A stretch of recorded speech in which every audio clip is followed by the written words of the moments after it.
আসসালামু আলাইকুম রহমতুল্লাহি ওয়া বারাকাতুহু। সবাই কেমন আছেন? আশা করি সবাই ভালো আছেন। তো আজকে আরেকটি ভিডিও নিয়ে আসলাম। তো এই ভিডিওর মাধ্যমে আপনাদেরকে দেখাবো কীভাবে আপনারা ফোন রিসেট দেবেন। ঠিক আছে, তো সাধারণত ফোন ফ্যাক্টরি রিসেট দেওয়া হয় যখন আপনার ফোনটা বেশিরভাগ হ্যাং করে অথবা অন্যান্য সফটওয়্যার বা বিভিন্ন ধরনের কারণে কি ফোনটা কী করে স্লো করে, তখন কিন্তু আমাদের রিসেট দেওয়া প্রয়োজন হয়।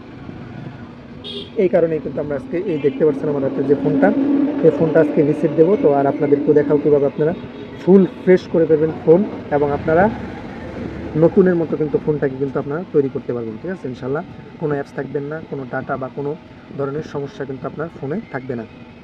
তো এটা করার জন্য আপনারা কী করবেন, সর্বপ্রথম আপনাদের সিম এবং মেমোরি দুটোটাই কিন্তু আপনারা খুলে ফেলবেন। না হলে কিন্তু আপনাদের সিম মেমোরি থেকেও কিন্তু আপনাদের যে ফাইলগুলো রয়েছে এগুলো কিন্তু সবগুলো কিন্তু আপনাদের ডিলিট হয়ে যাবে। ঠিক আছে, তো এগুলো সবাই করে নেবেন। তারপরে হচ্ছে আপনারা কী করবেন, আপনাদের যে ডকুমেন্টসগুলো আছে এগুলো কিন্তু অন্য একটা ফোনের মধ্যে নিয়ে রাখবেন, তাহলে কিন্তু আপনাদের জন্য সুবিধা হবে এবং ডকুমেন্টসগুলো কিন্তু আপনারা বের করতে পারবেন খুব সহজে। তো গাইস, তারপর আপনারা কী করবেন, তারপর আপনারা চলে যাবেন সেটিংসে। ঠিক আছে, হোম থেকে চলে যাবেন সেটিংসে। সেটিংসে যাওয়ার পর এখানে লিখবেন যে ফ্যাক্টরি লক বা রিসেট লিখবেন। দেখেন আমি এখানে রিসেট লিখতেছি, রিসেট। তো দেখেন এখানে কিন্তু আমি রিসেট লিখেছি। রিসেট লেখার সাথে সাথে কিন্তু আমাদের ফ্যাক্টরি রিসেট নামে কিন্তু একটা অপশন চলে আসছে। তো দেখেন এখানে কিন্তু ফ্যাক্টরি রিসেট নামে কিন্তু একটা অপশন চলে আসছে। তো এখন আমরা এটাতে ক্লিক করে প্রবেশ করব। প্রবেশ করার পরে দেখেন এখানে কিন্তু আমি প্রথমেই বলেছিলাম আপনাদের যে কোনো অ্যাকাউন্ট চলে যাবে, ফেসবুক থাক, জিমেল থাক বা ইউটিউব অ্যাকাউন্ট থাক, সবগুলো কিন্তু এখান থেকে ডিলিট হয়েছে। অর্থাৎ এখানে বলতেছে যে আপনাদের কী কী রিসেট হবে। মোবাইল থেকে অ্যাকাউন্ট চলে যাবে, কন্ট্যাক্ট নাম্বার চলে যাবে, ফটো এবং ভিডিও চলে যাবে, অ্যাপস চলে যাবে, ব্যাকআপ যে ইয়েটা আছে এটাও চলে যাবে। তার পাশাপাশি অর্থাৎ অন্যান্য আইটেমে যদি আপনাদের অন্য যদি ডিভাইসে যদি আপনার ফোনটা কানেক্ট থাকে, এগুলো কিন্তু সবগুলোই কিন্তু ফোনের সাথে বিচ্ছিন্ন হয়ে যাবে বা এগুলো সব কিন্তু ডিলিট হয়ে যাবে। ঠিক আছে, তো আমি এগুলো সব কিছু আগে থেকে প্রিপারেশন নিয়ে নিয়েছি। এই কারণে আমরা কী করবো, এটাকে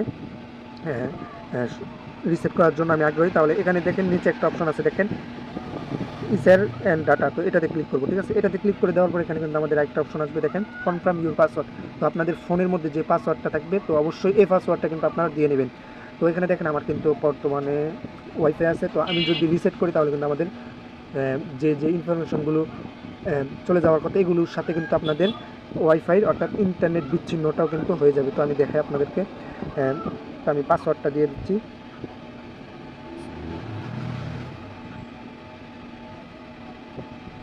আমি এখানে পাসওয়ার্ড দিয়ে দিলাম। দেওয়ার পর এখানে দেখেন নেক্সট, তো আমাকে 8 সেকেন্ড অপেক্ষা করতে হবে। তো আমি এখানে 8 সেকেন্ড অপেক্ষা করতেছি। দেখেন এখানে কিন্তু বলছে ফ্যাক্টরি ডাটা রিসেট। তো আমরা নেক্সটে দেবো। আবার 10 সেকেন্ড অপেক্ষা করতে বলছে। তো আমরা একটু 10 সেকেন্ড অপেক্ষা করব। আমাদের ডিভাইসে যত কিছু থাকবে, ফাইল ডকুমেন্টস থাকবে, সবগুলো কিন্তু ডিলিট হয়ে একবারে নতুন। অর্থাৎ আমরা যখন দোকান থেকে যে মোবাইলটা কিনি যেভাবে থাকে, যেরকম থাকে, আমরা কিন্তু রিসেট দেওয়ার কিন্তু একেবারে সেরকম হয়ে যাবে। ঠিক আছে, আমাদের মোবাইলটা সেরকম হয়ে যাবে, কোনো ভাইরাস বা এই ধরনের কিছুই কিন্তু আমাদের ফোনে তখন থাকবে না। আমি যদি আপনাদেরকে দেখে, আপনি একটু খেয়াল করবেন অবশ্যই। আর ভিডিওটা হয়তো লং হয়ে যাচ্ছে, এখানে দেখেন আপডেট হচ্ছে। ভিডিওটা হয়তো রং হচ্ছে, রং হওয়ার জন্য আমি আন্তরিকভাবে দুঃখিত। যারা যারা ফোনের ভাইরাস থাকে, যখন ভাইরাস থাকবে আপনার ফোনে অতিরিক্ত ভাইরাস হয়ে যাবে অথবা অন্যান্য অ্যাপস বা এগুলো হয়ে যাবে, তখন কিন্তু আপনাদের ফোনটা হ্যাং করা শুরু করবে অথবা স্লো চলবে। তখন আপনারা কী করতে পারেন, ফোনটাকে রিসেট মারতে পারেন, ফ্যাক্টরি রিসেট মেরে আপনাদের ফোনটাকে নতুনের মতো করতে পারেন এবং ইজিভাবে কিন্তু আপনারা ইউজ করতে পারেন। তো আমাদের এটা কিন্তু আপডেট হচ্ছে। তো ভিউয়ার্স দেখেন আমাদের রেডমি, তো এটা দেখেন আমাদের এটা কিন্তু আবার ওকে হয়ে যাচ্ছে। তো আমরা একটু অপেক্ষা করি। তো ভিউয়ার্স দেখেন আমাদের ফোনটা কিন্তু রিসেট হয়ে গেছে এবং দেখেন একেবারে নতুনের মতো হয়ে গেছে। তো আমি দেখেন এটা কিন্তু ওকে করে নিচ্ছি, তাদেরকে আমি দেখাই। সবগুলো কিন্তু আমি ওকে করে নিচ্ছি।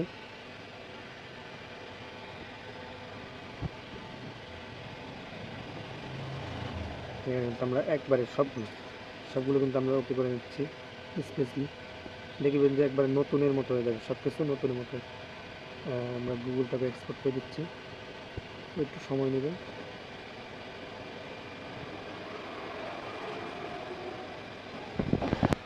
একটু সময় নিয়েছে, দেখেন সব কিছু কিন্তু আমাদের ওকে হয়ে গেছে। ঠিক আছে, আমাদের ফোনটা কিন্তু নতুনের মতো হয়ে গেছে। তো আপনারা সাধারণত আমাকে যখন বলেন যে ভাই রিসেট করবো কীভাবে, এরকম সমস্যা, তখন আপনারা সব কিছু ফাইল ডকুমেন্টস অন্য একটা ফোনের মধ্যে আপনারা শেয়ার করে তারপর আপনাদের ফোনটাকে চেষ্টা করবেন রিসেট করার জন্য। তাহলে কিন্তু আপনাদের ফোনটা যে ইজিভাবে চলার কথা এই ইজিভাবে চলবে। কারণ অনেকের ফোন আছে স্লো হয়ে যায় অথবা একটু ডিস্টার্ব দেয়, তখন কিন্তু আপনারা এই ধরনের একটা ভোগান্তিতে পড়েন, তখন কিন্তু এই ভোগান্তিটাতে আপনারা পড়বেন না। ঠিক আছে, তো ভিউয়ার্স, আজকের মতো বিদায় নিচ্ছি। আসসালামু আলাইকুম রহমতুল্লাহি ওয়া বারাকাতু। আপনাদেরকে চেষ্টা করেছি কীভাবে আপনারা রিসেট করবেন, এবং সব কিছু দেখতে পাচ্ছেন আমাদের ফোনটা কিন্তু রিসেট হয়ে গেছে। তো সব কিছু কিন্তু আপনাদেরকে আমি দেখিয়ে দিয়েছি। তো আজকের মতো বিদায় নিচ্ছি। আসসালামু আলাইকুম রহমতুল্লাহি ওয়া বারাকাতু। ভালো থাকবেন, সুস্থ থাকবেন, এবং যারা যারা নতুন আছেন অবশ্যই আমাদের ইউটিউব চ্যানেল এবং ফেসবুক পেজটা ফলো করে দিবেন। ধন্যবাদ।